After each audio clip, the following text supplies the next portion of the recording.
Ladies, gentlemen, fellow shareholders, if I can just first reiterate, I think what James said earlier on, and thank you again for coming out in such large numbers to your company's AGM today. As you're already aware, the AGM of any public company is the forum for interested shareholders to review and reflect upon the general business and financial activities of their company. In the case of the Rangers International Football Club, the review is for the financial year ended the 30th of June 2016. In addition today to dealing with the year under review, I will also take the opportunity to briefly touch on events subsequent to the year end, because I'm sure a lot of you will be quite interested in some of the stuff that's going on after the year end. There will also be an opportunity for the shareholders to ask questions of your board and the club's management prior to the conclusion of these proceedings. The sole business of our company is the operation and related activities of the Rangers Football Club Limited, which is a wholly owned subsidiary of the company, the Rangers International Football Club, of which we are all shareholders. My comments on the company's business activities today, therefore, will relate directly to the activities of the underlying subsidiary company. The financial year that we completed at the end of June was a significant one for the company for many reasons. But before I deal with some of the highlights and lowlights from the last year, I believe it's appropriate that I address what I consider to be the most important issue that the company has faced since regime change and will continue to face in the coming years. That issue is your board's position on the need to strike the right balance between financial prudence and deficit funding. In any public company, there is a natural tension between equity holders, which all shareholders are, and debt holders, which only a few of us who are here today are. The use of debt by any company can add value to equity holders, but only when that debt level is manageable and is used judiciously to grow the business. However, we all have recent memory of what can happen when the opposite is applied. This board is on record as stating that we believe deficit funding to meet anticipated operational shortfalls was and remains necessary, as the club cannot regain its former status by relying solely on the income it presently generates from its normal operations. But the board has also committed that the use of debt funding will be prudently managed. A key consideration, however, is our need to recognize that the board has a legal and fiduciary responsibility to all shareholders, many of whom, after Charles Green's fundraising efforts, are not supporters of our club, but were looking for share price appreciation. In this regard, it is known to the board that a substantial portion of our shareholders, approximately a third of the shareholding, do not support the board's decision to consciously operate the company with a financial deficit for a number of years while we rebuild capacity on and off the pitch. This resistance has manifested itself in the inability of the board to secure the passing of key resolutions at the last AGM that were designed to allow the company to raise additional permanent equity finance. There has even been resistance to the interest-free loans that have been secured in the past and committed to for the future by some of our shareholders, including myself and other members of your board. Over the last year, we have made attempts to convince dissenting shareholders of the merit and business sense of our funding strategy. I'm hoping that we may receive greater support at this AGM and will finally be able to put our longer-term funding plan into action. I have been advised, however, that Mike Ashley and the so-called Easdale bloc have again opposed the resolutions tabled at this AGM, but I hope that our achievements over the last year may result in some of the others being won over to our side. In supporting the prudent use of deficit funding, I recognize and understand that our shareholders are alert to the fact that the misuse of deficit funding was the prime reason that the liquidated company found itself caught up in the financial debacle that ultimately led to administration and liquidation. It is therefore incumbent on this board to outline to shareholders why we believe we should be trusted to run an operating deficit without a concomitant event risk that could lead to a repeat of the last few years. With any football club, there is an obviously direct relationship between the amount invested in its football resources and its success on the pitch. Success on the pitch, in turn, feeds back to the quantum of resources available to invest back into the club, and so the virtuous cycle would appear to continue. There are, however, clear dangers that the board must guard against when interpreting the link between success and money. The first danger is that this close relationship works over time and not necessarily for every season. Within any given season, there is scope for a Leicester City to outperform its far more financially muscled competitors. Similarly, in my personal experience, the last 2 decades have seen instances of Celtic winning the title during seasons when Rangers spent more on players. It is therefore essential that the board does not deviate from its approved financial plan due to supporter and media pressure during one specific season, and thereby abandon the financial discipline that is so essential to ensuring football and commercial success over the medium to long term. Given that your company is now only beginning to recover from the financial recklessness of the past few years, I can assure all shareholders that your board will not betray the well-founded process of recovery by sacrificing a number of future seasons in an imprudent financial attempt to influence any immediate one, whether now or in the future. The second danger is the risk that the board tries to buy success on the pitch by committing financial resources beyond the long-term natural potential of the revenue base of the club, often in the process borrowing money against future revenue streams. Such an approach is financial recklessness and most certainly does not qualify as prudent temporary deficit funding, while the natural potential is being re-established, which is the situation at this club. A classic example of such folly was Leeds United. A few years ago, Leeds purchased short-term success by investing heavily in football resources beyond the financial sustainability of the club. This led to the short-term euphoria of reaching the Champions League semi-finals, followed shortly thereafter by the disaster of administration. I therefore offer additional assurance to all of our shareholders that under the governance of the present board, your company will not be exposed to any financial overstretching of that kind. Put simply, your board recognises that we have to spend more than we earn for an as yet undetermined period, but this operating deficit will be prudently funded and managed. This need arose because, by whatever measure is used, it is clear that for a number of years prior to the year under review, the company consistently underspent, not only on the football side, but also in all other areas of the club. This sad state of affairs was destined to continue if shareholders had not finally lost patience and taken matters into their own hands by removing the previous board in its entirety. The operating deficit that we are now running is a necessary compensation for the underspending in prior years. To ensure that the deficit funding does not lead to an event risk, the board has not sought third-party funding, but has relied on soft loans from investors who clearly have the club's interests at heart and have advanced funds and committed further funds on an interest-free basis and without security or the prospect of near-term repayment.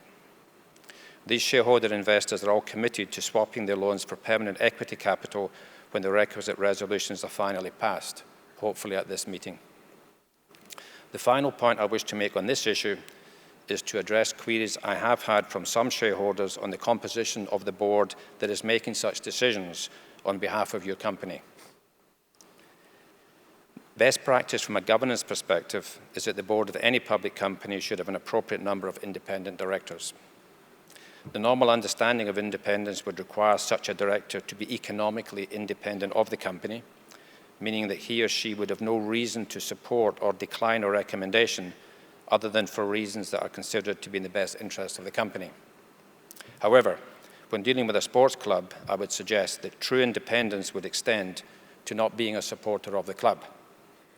Having the right mix of directors should comfort shareholders as it reduces the risk of imprudent expenditure as, in the examples I referred to previously, there is a much greater risk of supporter directors breaking the budget for short-term emotional gain than would be expected of truly independent directors who don't have that emotional tug.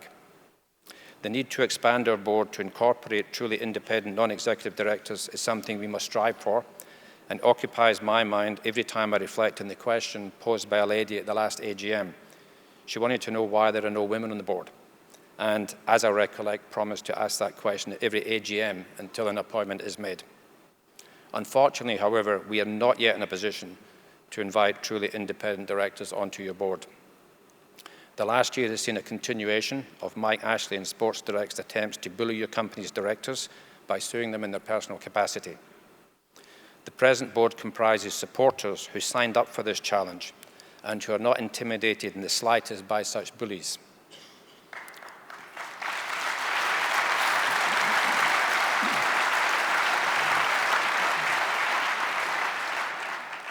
But we couldn't expect independent directors to be willing to serve on our board under such circumstances. I hope to be in a position to have resolved this. I had hoped to be in a position to resolve this before this AGM, but certainly hope that we will be in a position by next AGM. And particularly as a family club, I think we should consider the appointment of a lady as part of the board restructuring at that time in the future. I have assured our concerned shareholders that in the meantime, we will not let our supporter hats override the disciplined approach that we've adopted to date. I will now deal with some of the more specific aspects of the year under review, which is the first since regime change occurred in the first half of 2015. In this regard, it's important to consider both our achievements and our disappointments. There are many pluses that I can recount. We achieved our main football objective of securing promotion to the SPFL. We acquired a number of young players that have developed over the last year to the point that the player pool value reflected in the annual financial statements is lower than the true worth of the squad.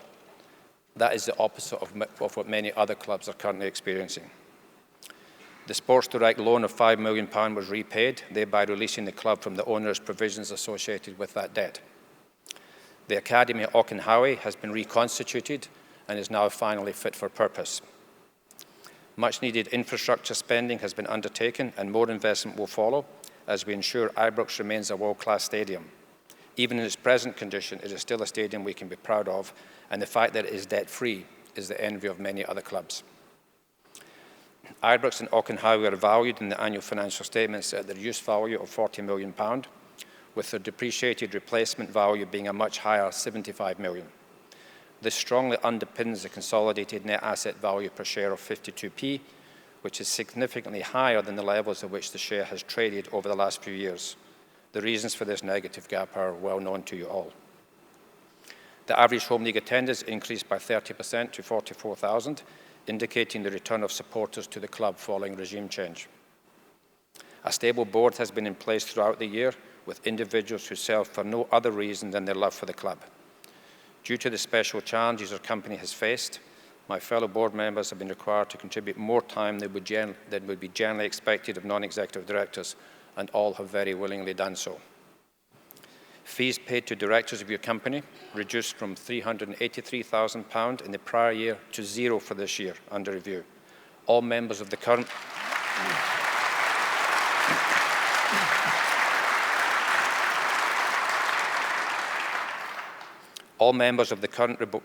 board refused to take fees in return for their services.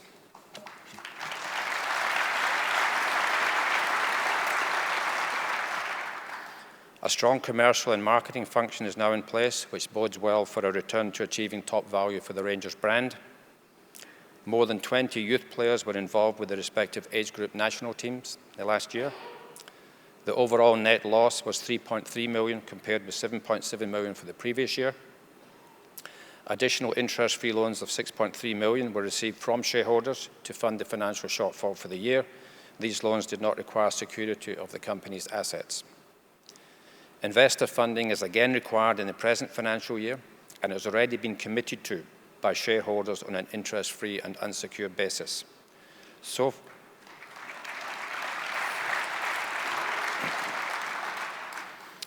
far, between myself and my co-investors, we have invested £6 million by way of shares and £13 million of interest-free loans, taking the total to a little less than £20 million.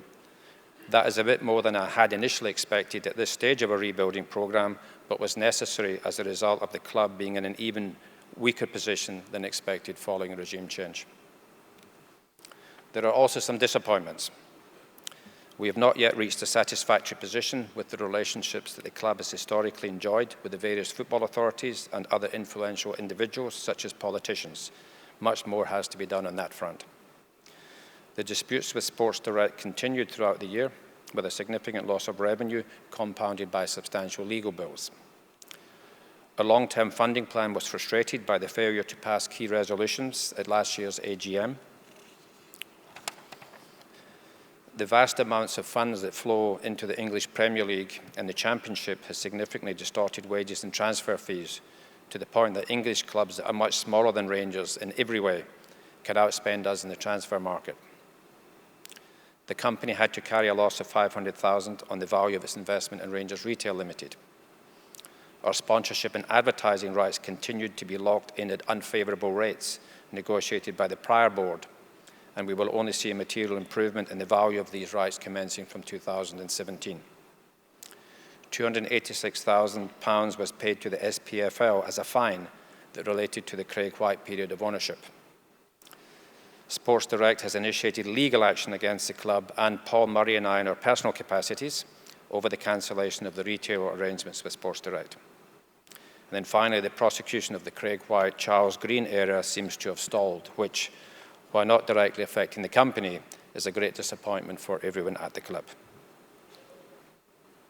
Even though this meeting is aimed at giving shareholders the opportunity to review and discuss the business and financial affairs of the company, I recognise that many of the shareholders here today were supporters before they became shareholders.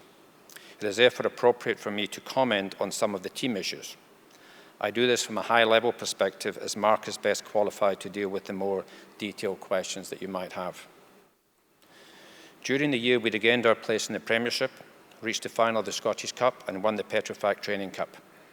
We expected to win the league, and we expected to win the Petrofac, but the Scottish Cup final was a welcome bonus, albeit not much of what happened on Cup final day was to our satisfaction. It is important that we build on last season's success in the coming year. Like every other Rangers supporter, your board will not be satisfied until we are at the summit of the game in this country. Rebuilding Rangers on and off the pitch is a medium to long-term project. This is the reality which all of us who cherish and support this wonderful club must accept and keep in focus. Of course, our plans would be enhanced, indeed advanced greatly, if we were still not being hampered and stifled by Sports Direct, who continue working to an agenda designed to help only themselves.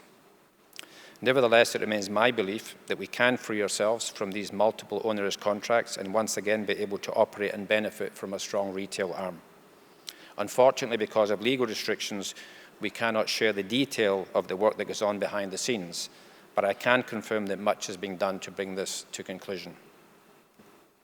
As long as the company and the supporters stand united, which is presently the case, we will succeed in securing more mutually beneficial partnerships in the future. And as long as you have this board in place, no company or business will ever again be allowed to abuse or take advantage of our club.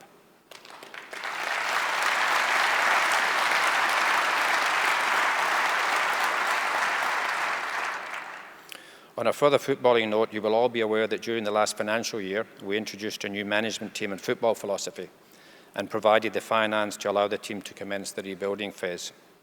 Mark Warburton and his staff have given Rangers a different style of play and were spectacularly successful last year in getting all of the new players to make meaningful contributions on the pitch during the 2015-2016 season.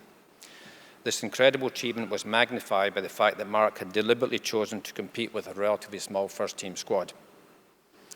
As we look toward this season, Mark decided to go with an expanded squad. We signed 11 new players in the summer transfer window, even though the manager and I previously indicated a range of 5 to 7 additions would be required. The player spend was consequently increased by 60%. Unsurprisingly, we have not been as fortunate as last summer with our additions. For various reasons, a significant part of our increased player budget has been tied up in resources that have not, up to this point, made a meaningful contribution on the pitch. It is inevitable that there will be setbacks such as this as players adjust to the higher level required of Premiership football and the special demands of playing in Glasgow for a club like Rangers. Injury has also played its part. It is an ongoing requirement for Mark and his team to review and rotate the player pool to ensure that we are getting the best possible value for our investment in players, and this must continue in the January transfer window. It is my belief that Rangers is presently well enough resourced to achieve our next major football objective, a return to Europe. A further investment in players will be required at that point. The last year has also seen Rangers supporters finally having a substantial coordinated voice when engaging with the club. The creation of Club 1872, which has just elected its own board of directors, gives supporters the opportunity to be heard. Club 1872 is an independent body, and your board looks forward to working with this new group in the years to come. I would also like to take this moment to again say, on behalf of everyone at the Rangers Football Club, that our sympathies remain with the family and friends of Ryan Baird. A lifelong fan, Ryan lost his life when on his way to watch his beloved team against Partick Thistle on October the 1st. Ryan and his family are in our thoughts, as are the 18 others who were injured when the Nith Valley supporters bus crashed on the way to Ibrox. We wish a full recovery for all those injured. Finally, I would